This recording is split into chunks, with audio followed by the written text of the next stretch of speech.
Recording number 174 భాగవత వివరణము. దక్షయజ్ఞం మళ్ళీ restart అయింది. ఒక్కొక్కరే దేవతలందరూ కూడా వస్తూ ఉన్నారు. పరిశుద్ధుడైన దక్షుని చూసి పరమేశ్వరుడు కూడా సంతోషించాడు. సరిగ్గా ఆ సమయానికి నారాయణుడు ప్రత్యక్షం అవటం, నీలదేహ ఛాయలు అంతటా వ్యాపించినైట. శంఖము, చక్రము, పద్మము, గద, అమ్ములు, విల్లు, ఖడ్గము వాటి కాంతులతో వెలిగిపోతూ ఉన్నాయిట. చక్కని చిరునవ్వుతో లోకాలన్నిటికీ సంతోషం కలిగిస్తూ నారాయణుడు నిలబడి ఉన్నాడుట. దేవతా స్త్రీలు రాజహంసల రెక్కలతో చేసిన విసనకర్రలతో ఆయనకు విసురుతూ ఉన్నారుట. పూర్ణచంద్రుడి వంటి తెల్లని గొడుగు కాంతులు అన్ని దిక్కులకి వ్యాపించినవి. కాంతి స్వరూపుడు ఆయనకి కాంతులకి లోటేమిటి? శుభకరమైన స్తోత్రాలు చేస్తూ ఉంటే ఆ స్తోత్రాల అక్షరాలన్నీ కూడా రంగుల్ని వెదజల్లుతున్నాయిట. మామూలుగా యజ్ఞంలో అక్షరాలు ఉచ్చరించేటప్పుడు రంగులన్నీ వ్యక్తమవుతాయిట, కనపడతాయిట. రంగులు వ్యక్తం అవటం అనేది చాలా కామన్ అంటున్నారు, సుప్రసిద్ధము, చాలా మామూలు విషయం అది. 7 స్వరాల అక్షరాలు ఉచ్చారణ చేసేటప్పుడు 7 రంగులు కనపడతాయిట. ఈ రంగుల నుంచే నారాయణుడి రూపము కూడా దిగి వచ్చింది అంటున్నారు. 7 స్థాయిలలో 7 వర్ణాలు అంటే 7 అక్షరాలు ఉచ్చరించేటప్పుడు 7 రంగులు పుడతాయి. వాటిని 3 స్థాయిలలో ఉచ్చరించేటప్పుడు 21 వెలుగులు పుడతాయిట. కాబట్టి వేదోచ్చారణని వర్ణములు అని అంటారనమాట.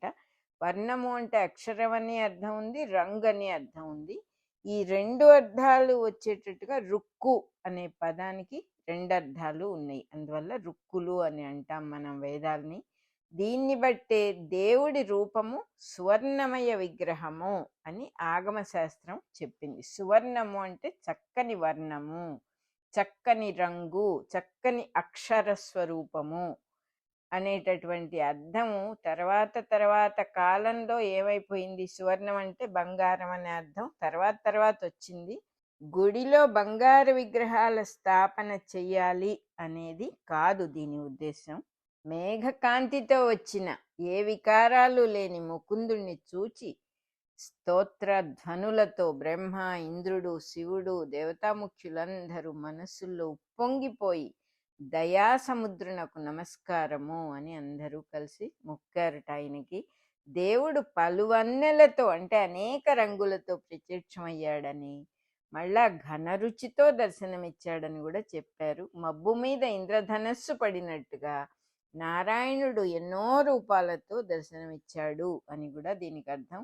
ఇలా నమస్కారం చేసిన వాళ్ళ తేజస్సులన్నీ కూడా స్వామిలో కలిసిపోయినందువల్ల వాళ్ళ స్పెషల్ ఎగ్జిస్టెన్స్ అనేది, సపరేట్ ఎగ్జిస్టెన్స్ అనేది వాళ్ళకి మర్చిపోయినందువల్ల వాళ్ళ తేజస్సులు, వాళ్ళ శక్తి అన్నీ కూడా ఆయనలో కలిసిపోయినందువల్ల మెదలకుండా నిల్చుండిపోయారుట. గొంతులో నుంచి మాట పెగలలేదు, కళ్ళల్లో అంతా కూడా నీళ్లు నిండిపోయినాయి. ఆయన అనుగ్రహానికి, ఆయన స్వరూపానికి అలా మెదలకుండా ఉండిపోయారు. దక్షుడు పూజ చేశాడుట, ఉపచారాలన్నీ కూడా చేశాడుట. భగవంతుడిని శరణు వేడి ఇట్లా అన్నాడుట నారాయణుణ్ణి, నువ్వు బ్రహ్మాదులందరినీ కూడా పుట్టించావు, సనక సనందనాది పరమ భాగవతులందరూ కూడా నిన్ను సేవిస్తూ ఉన్నారు, యజ్ఞేశ్వరుడివి నువ్వే, ఒకే స్వరూపంగా ఉన్నవాడివి కాబట్టి రాగద్వేషాలనే ద్వంద్వాలు ఉండవు నీ దగ్గర. చైతన్య స్వరూపం ఒక్కటే ఉంటుంది, ఉన్న వస్తువు ఒకటే కాబట్టి భయం అనే దానికి ఎక్కడ చోట్లేదు. మాయను తిరస్కరించిన వాడివి నువ్వు, మాయని వశం చేసుకున్నవాడివి. ఒక్కొక్కప్పుడు నువ్వే మళ్ళీ మాయను అనుసరించి ప్రవర్తిస్తావు సృష్టి లీల కోసం. అట్లాంటి నీ లీలకి అనుగుణాలైన అనేక రూపాలు ధరించావు, మనుషులుగా కూడా పుడుతూ ఉన్నావు. నువ్వు స్వతంత్రుడివై ఉండి కూడా మాయని వాడుకొని అనేక రకాలుగా రాముడిలాగా, కృష్ణుడిలాగా మాయతో లోకాలకు కనపడుతూ అవతారాలుగా కనపడుతూ ఉంటావు. ఈ లోకాలకు నువ్వే ఈశ్వరుడివి. బ్రహ్మ, రుద్రుడు మొదలైన వాళ్ళు నీకన్నా వేరుగా కనపడేటటువంటి మాయా వైభవ మూర్తులు. ఉన్నవాడు ఒకడే అయినా కూడా ఎంతమందో ఉన్నారని నీ మాయ వల్లనే అందరికీ అనిపిస్తూ ఉంటుంది. కాబట్టి వాళ్ళు లోకాలకు నాయకులు కాదు అని నేను ఒక భేద దృష్టితో అనుకున్నాను. వాళ్లే నువ్వు అని నాకు అర్థం అవ్వలేదప్పుడు. లోకాలన్నిటికీ కారణమైన రుద్రుడు, బ్రహ్మ, దిక్పాలకులు, సృష్టిలో ఉన్న జీవరాశులన్నీ కూడా నువ్వేనని నాకు ఇప్పుడు అర్థమైంది. నీకంట వేరుగా ఏదీ లేదు అని నాకు ఇప్పుడు అర్థమైంది అని స్తుతి చేశాడు. అప్పుడు ఋత్విక్కులందరూ కూడా ఇలా స్తుతించారు. వామదేవుడి శాపం వల్ల మేము కర్మలు చేసి జీవిస్తూ ఉంటాము. వేదంలో చెప్పిన ధర్మం యొక్క లక్షణాలున్న యజ్ఞంలో ఇంద్రుడు మొదలైన దేవతల రూపాలతో ఉన్న నిన్నే పొందుతూ ఉన్నాం మేము. అన్ని రూపాలు నువ్వేను, కాబట్టి నువ్వే యజ్ఞస్వరూపుడివని మాకు దర్శనం కలుగుతోంది. నీవు స్వచ్ఛమైనటువంటి నిర్గుణుడవు, నిత్యము నిర్మలమైనటువంటి మూర్తివి. నీ సుందర అసలు స్వరూపం, యథార్థ స్వరూపాలని ఎవ్వరు కూడా తెలుసుకోలేరు. నీ అసలైన స్వరూపాలను ఎవ్వరూ తెలుసుకోలేరు అని చెప్పి వాళ్ళు కూడా స్తుతి చేశారు. అప్పుడు సదస్సులో ఉన్న వాళ్ళందరూ ఇట్లా చెప్పారట, సంసార జీవితం అనేది మహారణ్యంలో ప్రయాణం లాంటిది. సంసారాన్ని కల్పించుకొని మేము హాయిగా జీవిస్తూ ఉన్నామని వాళ్ళు అనుకుంటూ ఉన్నారు. అన్నీ వాళ్ళు కల్పించుకున్నవే. వాళ్ళ ప్రయాణం ఎట్లా ఉంటుందంటే శోకంతోనే ఉంటుంది, ఏడుపు దుఃఖమయంగా ఉంటుంది. కార్చిచ్చు ఎలా ఉంటుందో అటువంటి మంటలు వాళ్ళకి తగులుతూ ఉంటాయి. వాళ్ళు కల్పించుకున్న చిక్కులతోనే కోటలు కట్టుకొని మళ్ళీ వాటిని దాటలేక బాధపడుతూ ఉంటారు. దారిలో యముడు అన్నట్టుగా, యముడే వచ్చాడా అన్నట్టుగా క్రూర సర్పాలు, పులులు, సింహాలు అన్నీ పొంచి ఉంటాయి. ఎప్పుడు ఏం జరుగుతుందో ఏమాత్రము వాళ్ళకి ఊహకు కూడా అందనటువంటి జీవితాలు వాళ్ళవి. ఏదో పొందగలమనే ఆశతో బతుకుతూ ఉంటారు. గొప్ప సుఖాలను ఆశిస్తారు, కానీ దుఃఖాలను అనుభవిస్తూ ఉంటారు. అట్లాంటి సంసార మార్గంలో ప్రయాణం చేయటం ఎండమావులను చూచి ఆశపడినట్టుగానే ఏదో కనపడే వాటిని చూసి పొంగిపోతూ ఉంటారు. నాది నేను అనే అభిప్రాయాలతో ఈ దేహాలు అనే ఇళ్లలో ఇరుక్కుపోయి బయట పడలేకుండా ఉంటారు. రక్త మాంసాలని మోసుకొని తిరగవలసినటువంటి దుస్థితి కలుగుతూ ఉన్నది వాళ్ళకి.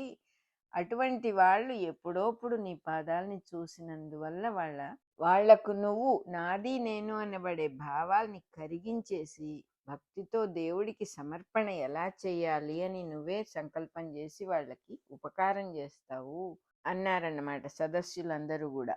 అప్పుడు రుద్రుడు లేచి విష్ణువుకు నమస్కారం చేసి, ఓ మహానుభావుడా, కోరికలు లేని వాళ్ళైనటువంటి యోగులందరూ నీ పాదాలని పూజిస్తూ ఉంటారు. అట్లాంటి నీ పాదాలను నేను ఎప్పుడు నా హృదయంలో ధరించి ఉంటాను కాబట్టి లోకులు నన్ను అప్పుడప్పుడు అశుభమూర్తిగా చూసినా నేను పట్టించుకోను. నీ హృదయం అటువంటి నిర్మలమైనటువంటి వస్తువు. వాళ్ళ మాటలేవి కూడా నన్ను ఏమి తాకలేవు.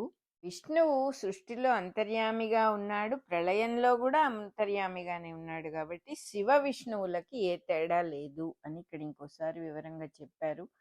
ప్రళయం జరిగిన తర్వాత ఉన్న తత్వమే సృష్టికి ముందుగా ఉన్న తత్వం. అందులో అశుభం శుభం అని రెండు ఉండవు. కాబట్టి అలా లోకవాదంగా ఉన్నా కూడా శివుడు దాన్ని ఏమీ పట్టించుకోకుండా ఉంటాను అని చెప్పాడు. నా మనస్సు నువ్వే కదా అని విష్ణుమూర్తితో అన్నాడు రుద్రుడు. సూర్యుడు అస్తమించినప్పుడు రాత్రే సూర్యోదయానికి కారణమవుతుంది కదా, రాత్రి అశుభం అని ఎవరు అనరు కదా అంటున్నారు ఇక్కడ. అన్నీ దేవుడి స్వరూపాలే అనే నమ్మకం ఉన్నప్పుడు తను కూడా దేవుడి స్వరూపమే అనేటటువంటి ధైర్యం వస్తుంది అని చెప్పారనమాట. భృగు మహర్షి ఇట్లా అన్నట్ట, ఓ విష్ణుమూర్తి, నీ మాయ వల్ల బ్రహ్మ విష్ణు మహేశ్వరులు కూడా నిన్ను తెలుసుకోలేకపోతుంటే ఎంతటి వాణ్ణి, నేను అజ్ఞానిని. నా అజ్ఞానాన్ని పోగొట్టి నీ శాశ్వతమైన స్వరూపాన్ని నాకు దర్శనం చేయించవయ్యా అని అడిగాడు.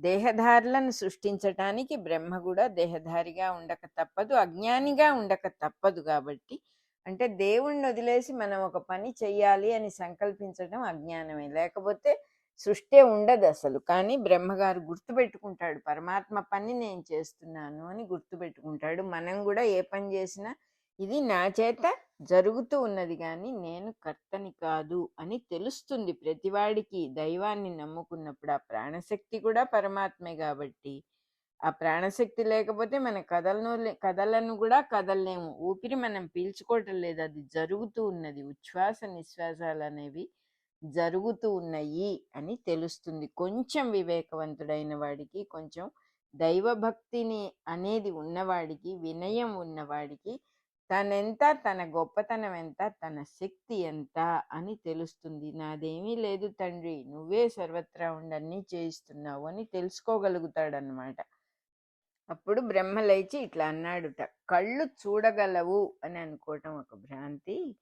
కళ్ళు ఏం చూస్తాయి అంటే రెండు పదార్థాల మధ్యలో ఉన్న తేడాను మటుకే చూస్తాయి.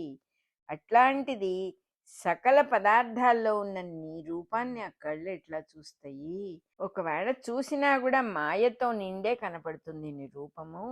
అందుకని నేను నిన్ను ఆత్మతోనే స్మరిస్తాను. చూడటానికి పనిచేసే ఆవరణలేవి నిన్ను చూడలేవు. కళంక రూపాలైన మా ఇంద్రియాలు లోపాలు ఉన్నవి, అందువల్ల నిన్ను చూడలేవు.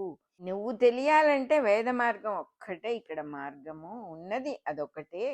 సృష్టి ఉన్నప్పుడు మేం కూడా ఉంటాం కాబట్టి ఈ సృష్టించబడిన మార్గంలో మాత్రమే మేము నిన్ను చూడటం సాధ్యమవుతుంది. ఇలా బ్రహ్మగారు అనగానే ఇంద్రుడు లేచి, నీ దేహము దితి సంతానమైన రాక్షసులందరినీ కూడా నశింపజేయటానికే వచ్చింది. వెలుగుతో ఉన్న నీ 8 బాహువులతో నీ అద్భుతమైన దేహాన్ని ఈ దేహము యోగుల మనస్సుకు ఎంతో సంతోషాన్ని కలిగిస్తుంది. అట్లాంటి నీ స్వరూపము ఎప్పుడూ కూడా శాశ్వత స్వరూపంగా, సృష్టి స్వరూపంగా నేను స్మరిస్తూ ఉంటాను.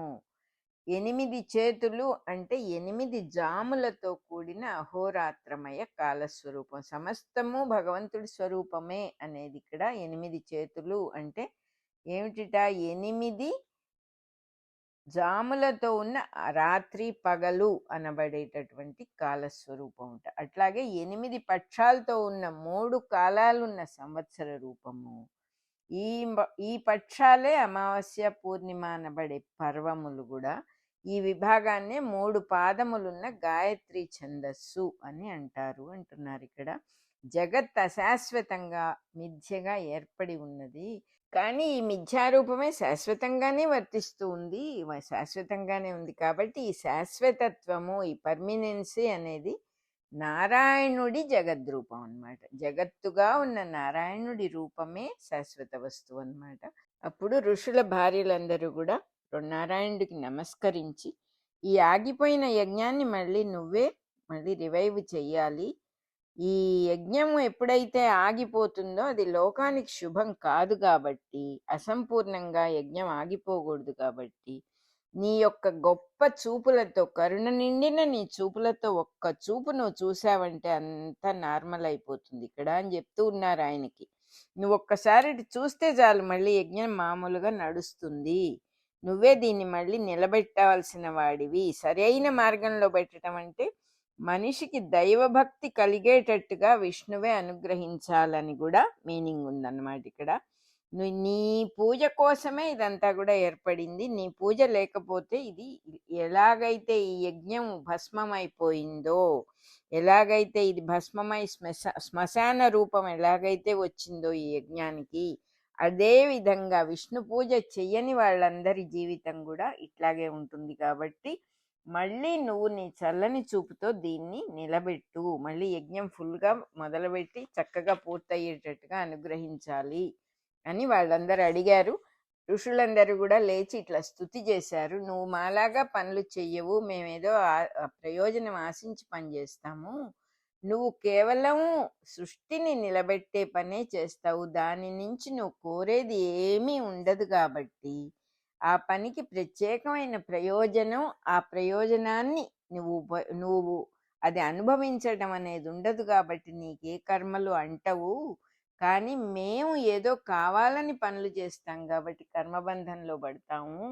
అలాగే జీవులందరూ కూడా పనులన్నీ దైవానికి అర్పించి చేస్తూ ఉన్నప్పుడు, ఈ పనులన్నీ విష్ణుని పనులే అని తెలుసుకొని చేసేటప్పుడు వాళ్లకు కూడా ఏ కర్మబంధము అంటదు. విష్ణువు కంటే వేరుగా స్వంత పనులు అని చేసుకున్నప్పుడు బాధ్యత వాళ్ళదై చిక్కుల్లో పడుతూ ఉంటారు. జీవులు కళ్ళతో చూసినా, చెవులతో విన్నా, ఇంద్రియాలతో ఏ పని చేసినా లోపల నుంచి చూసేవాడివి, వినేవాడివి, కనేవాడివి నువ్వే అని తెలియక భ్రమలో పడుతూ ఉన్నారు. అందువల్ల వాళ్ళు సంసార బంధంలో పడుతూ ఉన్నారు. జీవులందరూ కూడా తమ నిత్య జీవితంలో అంటే డే టు డే లైఫ్లో ఏ పని చేసినా కూడా ఇవన్నీ కూడా సృష్టిలో ఉన్నటువంటి దేవుడి పనులే, భగవంతుడి సృష్టిలోని పనులే అని తెలుసుకుని చేసేటప్పుడు స్వంత పనులని, స్వంత పనులకు ప్రయోజనమని ఇవన్నీ ఉండవు కాబట్టి ఆ ఫలితాలన్నీ కూడా వాళ్ళకు అంటవు. స్వంత సంకల్పాలతో చేసే పనులని సృష్టించుకుంటూ చేసుకుంటూ సంసార బంధంలో ఇరుక్కుపోతూ బాధలు పడుతూ ఉంటారు వీళ్ళందరూ కూడా. విష్ణుని పనులుగా చేసినప్పుడు ఈ బంధం నుంచి బయటపడతారు అని చెప్పి ఋషులంతా కూడా చెప్పారు. ఇంతలో దక్షుడి భార్య అయిన ప్రసూతి లేచి విష్ణుమూర్తికి నమస్కరించింది. ప్రసూతి అంటే గర్భము ధరించి శిశువు ఆకారాన్ని, పిల్లవాడి ఆకారాన్ని కల్పించి 9 నెలలు పెంచి ప్రసవించే యజ్ఞానికి అధిదేవత ప్రసూతి. ఇక్కడంతా కూడా సింబాలిజమే కాబట్టి ఆవిడ పేరు ప్రసూతి అన్నారు. దక్షుడి యజ్ఞానికి ప్రసూతి తప్పకుండా అవసరం. పిల్లలు కలిగితేనే దక్షుడి ప్రజా సంతతి బాగా పెరుగుతుంది. ఆ పిల్లలు కలగాలంటే ప్రసూతి అంటే డెలివరీ అనేది తప్పకుండా జరగాలి. కాబట్టి మనుషులకి ఈ యజ్ఞానికి గృహస్థాశ్రమాన్ని, గృహస్థు ఎవరు అంటే యజ్ఞాన్ని చేసేటటువంటి భర్త, ఆయనే యజమాని, భార్య ఏమో యజమానురాలు అవుతుంది. అయినా కూడా వాళ్ళ రూపాలకి అస్తిత్వాన్ని అంటే ఎగ్జిస్టెన్స్ని ఇచ్చేవాడు మళ్ళీ విష్ణువే. అందరి రూపాల్లో ఆయనే ఉండి వాళ్ళందరికీ కూడా వాళ్ళని నిలబెట్టేవాడు ఆ పరమాత్మే. అందుకని ఆయనకి సమర్పణగా ఏ పని చేసినా కూడా చక్కగా అవుతుంది. కాబట్టి వాళ్ళిద్దరూ నారాయణుడికి మొక్కి నమస్కరించారు. సర్వత్రా నారాయణుడే ఉన్నాడు. ఆకాశం నారాయణుడే, వస్తువు నారాయణుడే, జీవుడు నారాయణుడే, జంతువులు నారాయణుడే, ఆయన లేని చోటంటూ లేదు, ప్రకృతి అంతా నారాయణుడే, ఇలా చెప్తూ ఉన్నారు కదా. ఇంకా కూడా మనకి వివరంగా అర్థం కావటం కోసమే భగవంతుడు మన కళ అనే దాన్ని సృష్టించాడు. మన కళ మనకి వచ్చినప్పుడు ఆ కళలో ఏది కనపడినా కూడా అది మనమే అవుతాం. మనం కాకుండా అక్కడ ఇంకొక వస్తువు లేదు, ఎవ్వరికి ఎంట్రీ లేదు ఆ కళలో. మనమే ఉంటాం అక్కడ. పూర్తిగా మనమే అదిగా అయిపోయినటువంటి విషయం అది యాక్చువల్గా కళ అంటే. అంటే ఏమిటి? ఆ కళలో ఆకాశం ఉంటుంది, కనపడకూడనివి కనపడతాయి, శత్రువులు ఉంటారు, మిత్రులు ఉంటారు, వస్తువులు ఉంటాయి.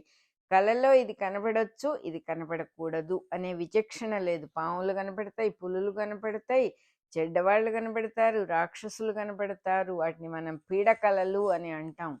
ఈ రకంగా మనమే అలా మొత్తంగా ఎలా ట్రాన్స్ఫార్మ్ అవుతామో కళలో, అక్కడ కళలో ఉన్న స్పేస్ కూడా మనమే, కళలో ఉన్న ప్రతి వస్తువు మనమే, ఎటువంటి సందేహం లేదు. అంతేకాకుండా సమానంగా ఉంటాం మనం కళలో. ఏమి ఒక చోట ఎక్కువ, ఒక చోట తక్కువగా ఉండం. పూర్తిగా మనం ఆక్యుపై చేసి ఉంటాం. మన కళ మన స్వరూపమే అనటంలో ఎవరికి ఏ సందేహము ఉండదు. తర్వాత వేరే ఎవరో అనే వాళ్ళ ప్రసక్తే లేదు అక్కడ. ఇంకెవరికి ఎంట్రీ లేదు, ఇంకెవరికి తెలియదు. మన కళ గురించి మనం చెప్తేనే తెలుస్తుంది. మనమే చూసేవాళ్ళం అక్కడ. మనం తప్ప మన కళ గురించి ఎవరికి తెలియదు. మనం తప్ప మన కళలో వేరే ఏమీ లేదు. ఈ విషయం అర్థమైనప్పుడు ఆ పరమాత్మ అయినటువంటి, పరబ్రహ్మము అయినటువంటి నారాయణమూర్తి అనొచ్చు, పరమేశ్వరుడు అనొచ్చు, అమ్మవారు అనొచ్చు, మనం ఏ పేరైనా పెట్టుకోవచ్చు. ఆ పరబ్రహ్మ వస్తువు యోగ నిద్రలో ఉన్నప్పుడు వస్తూ ఉన్నటువంటి కలయే ఈ సృష్టి అంతా అని మనం చెప్పుకోవాల్సి వస్తుంది. అది కూడా ఏమాత్రము ఇది ఎక్కడ కాదు అని చెప్పడానికి కూడా మనకి ఎక్కడ అవకాశం లేదు. సర్వత్రా ఆయనే ఉన్నాడు అనే మాటకి ఇది చక్కగా సరిపోతుంది. అంతేకాదు చూసేది కూడా ఆయనే. మన కళకు మనం ఎలాగైతే చూసేవాళ్ళం అవుతామో ఆయన కళను చూసేవాడు ఆయనే. ఎవరంటే మన రూపంలోనే చూస్తాడు. మన రూపం కాకుండా కూడా చూస్తాడేమో అని తెలుసుకునే ప్రాసెస్సే ఇప్పుడు మనం చేస్తూ ఉన్నటువంటిది.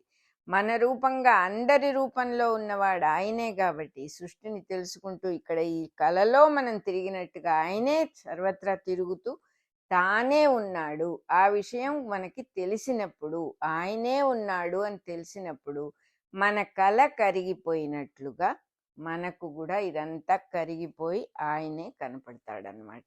అలా అందుకనే భగవంతుడు అనేవాడు మనకి కళ అనేదాన్ని క్రియేట్ చేశాడు.